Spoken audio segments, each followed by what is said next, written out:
आज हम पढ़ेंगे वैद्युत क्षेत्र में अगर दो बिंदु हैं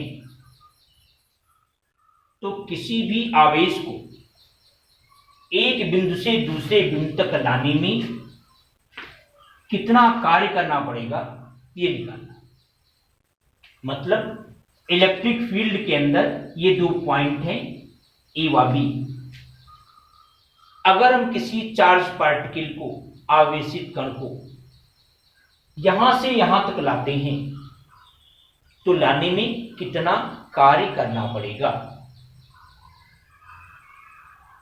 ये निकालना है। अब देखें,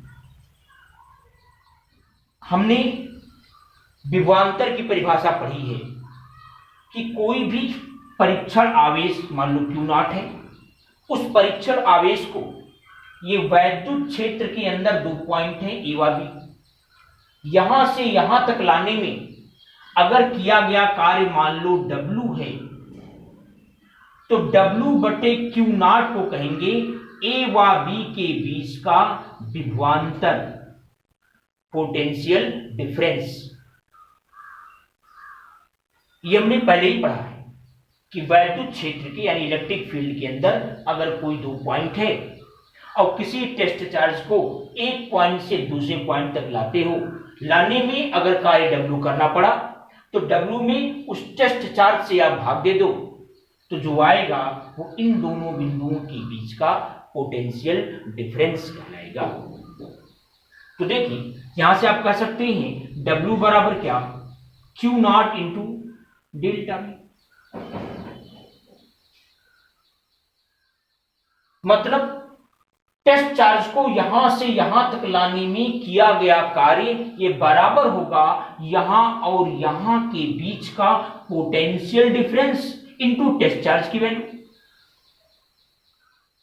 तो इस तरह से हम कह सकते हैं कि किसी भी चार्ज को, किसी भी आवेश को अगर यहां से यहां तक लाया जाए तो लाने में जो कार्य करना पड़ेगा W वो बराबर होगा यहां और यहां के बीच का पोटेंशियल डिफरेंस इनटू जिस भी चार्ज को यहां से यहां तक लाओगे, अगर मान लो Q चार्ज को यहां से यहां तक लाए तो Q में डेल्टा V यानी इन दोनों बिंदुओं के बीच के पोटेंशियल डिफरेंस का गुणा करें।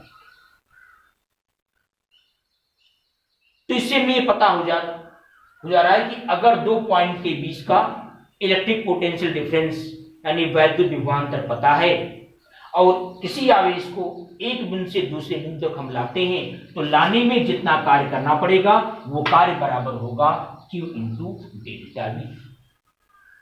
अब फिर देखें, हम जितना कार्य करते हैं, जैसे मान लो कि ऐसे इलेक्ट्रिक फील्ड इस दिशा में है, हम किसी चार्ज को ऐसे ला रहे हैं, इलेक्ट्रिक फील्ड के विपरीत ला रहे हैं, कोई पॉजिटिव चार्ज है, कोई धनावेशित कण है, इसको हम वैद्युत क्षेत्र के विपरीत दिशा में ला रहे हैं। तो वैद्युत क्षेत्र जैसे यहां पर अगर कोई चार्ज पार्टिकल हम लेते हैं तो वैद्युत क्षेत्र अगर इस दिशा में है तो इस पर जो बल लगेगा वो इस दिशा में लगेगा और हम इसको वैद्युत क्षेत्र के विपरीत ला रहे हैं। तो जब विपरीत लाएंगे तो लाने में हमको कार्य करना पड़ेगा और जो भी हम कार्य करेंगे वो कार्य इसमें स्थितिज ऊर्जा के रूप में संचित हो जाएगा। तो Q आवेश को यहां से यहां तक लाने में जो कार्य करना पड़ा वो कार्य बराबर होगा Q इंटू डेल्टा V और यही कार्य उसके अंदर स्थितिज ऊर्जा के रूप में संचित हो जाएगा। तो जैसे हम इसको छोड़ेंगे वो तुरंत चार्ज पार्टिकल तुरंत भागेगा, यानी वो स्थितिज ऊर्जा, वो पोटेंशियल एनर्जी अब उसके अंदर गतिज ऊर्जा के रूप में कन्वर्ट होने लगेगी, यानी गतिज ऊर्जा यानी काइनेटिक एनर्जी के रूप में वो कन्वर्ट होने लगेगी। तो अगर हमें ये ज्ञात करना हो कि जहां से हम लाए थे यहां से यहां तक, यहां से यहां तक लाने में इतना कार्य करना पड़ा और जब फिर पार्टिकल यहां से यहां पहुंचा तो यहां से यहां पहुंचा तो उसके अंदर कितना वेग आ गया, उसकी वेलोसिटी कितनी हो गई। तो इसको हम इस तरह से निकाल सकते हैं कि ये जो हमने कार्य किया यही कार्य क्या हो जाएगा, काइनेटिक एनर्जी हो जाएगी, क्योंकि जब यहाँ से यहाँ तक लाएंगे तो लाने में जो कार्य करना पड़ा वही कार्य स्थितिज ऊर्जा के रूप में यानी पोटेंशियल एनर्जी के रूप में उसके अंदर स्टोर होगा, और जब हम उसको छोड़ेंगे तो वो गति करेगा और फिर वही स्थितिज ऊर्जा गतिज ऊर्जा में यानी काइनेटिक एनर्जी में कन्वर्ट होने लगेगी। और मान लो यहां तक पहुंचने पर अगर उसकी वेलोसिटी स्मॉल v हो गई हो और उस चार्ज पार्टिकल का जो द्रव्यमान है, जो मास है, अगर वो स्मॉल m हो तो k को हम लिख सकते हैं half mv² q into delta, या देखिए v² बराबर 2q delta v by m, तो v बराबर हो जाएगा under root 2q delta v by.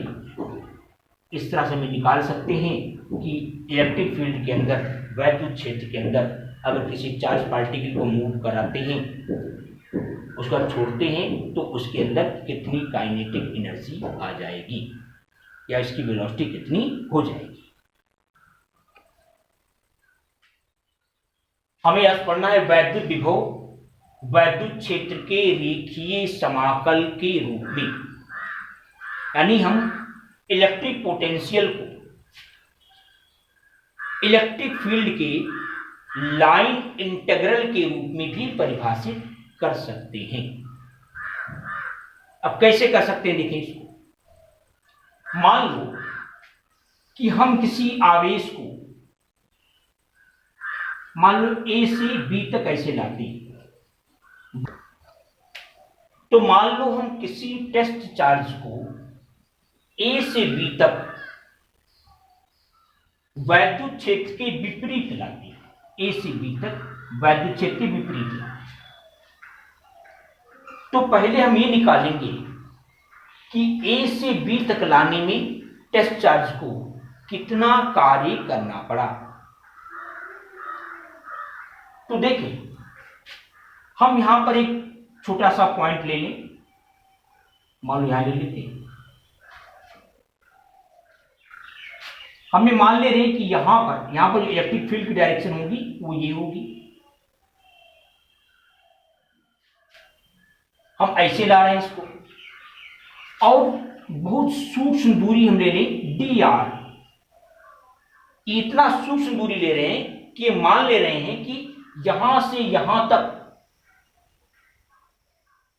वैद्युत बल में कोई परिवर्तन नहीं हुआ, या यूं मान लें कि यहां से यहां तक वैद्युत क्षेत्र एक समान है,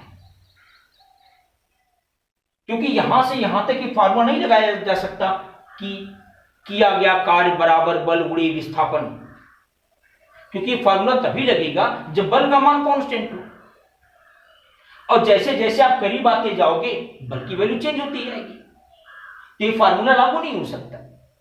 हाँ, बहुत छोटे से सूक्ष्म दूरी dr के लिए मान सकते हैं कि इतने सूक्ष्म दूरी के लिए बल कांस्टेंट है, या कहें इलेक्ट्रिक फील्ड का मान कांस्टेंट है। तो देखें, इस सूक्ष्म दूरी dr तक मान लो हम टेस्ट चार्ज को यहां से यहां तक लाए, वैद्युत क्षेत्र के विपरीत लाए, तो लाने में किया गया कार्य अगर हम मान लें dw, क्योंकि हम सूक्ष्म दूरी तक खाली विस्थापित किए हैं तो कार्य भी सूक्ष्म ही होगा, तो कार्य क्या हो गया dw। मान लो यहां से यहां तक बल की वैल्यू कैपिटल F है, तो dw बराबर हो गया कैपिटल F इंटू क्या dr।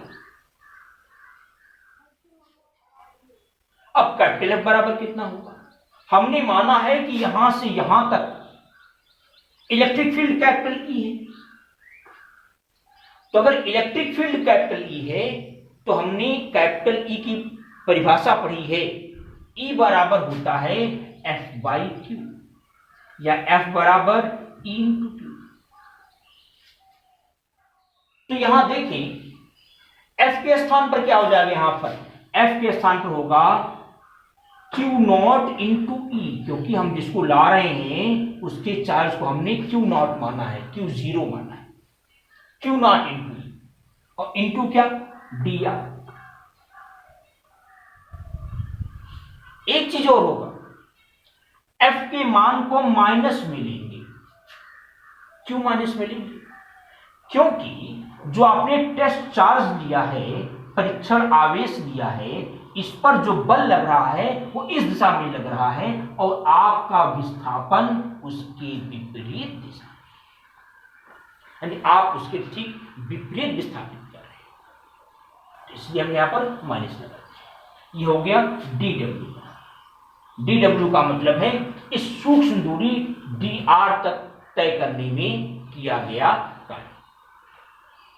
तो A से B तक लाने में कितना कार्य होगा? तो A से B तक लाने में किया गया कार्य निकालना हो, यानी WAB निकालना हो। WAB मतलब टेस्ट चार्ज को A से B तक लाने में किया गया कार्य। तो इसके लिए क्या करेंगे? इसका समाकलन। किसका? dw। तो dw का समाकलन करेंगे कहां से कहां तक? A से B तक। A से B लाकर वैल्यू रखी, Q नॉट को बाहर कर दिया जा रहा है, Q नॉट A से B, dw का मान है E इंटू क्या? dr। ये WAB। परंतु हमने पोटेंशियल डिफरेंस यानी वैद्युत विभवांतर की जो परिभाषा पढ़ी है, ये पढ़ा है कि A से B तक लाने में अगर किया गया कार्य WAB है, तो WAB में अगर हम टेस्ट चार्ज से भाग देंगे तो क्या मिलेगा? A व B के बीच का विभवांतर, यानी मिलेगा VB माइनस VA। VB क्या है? बिंदु B का वैद्युत विभव है। A क्या है? बिंदु A का वैद्युत विभव है।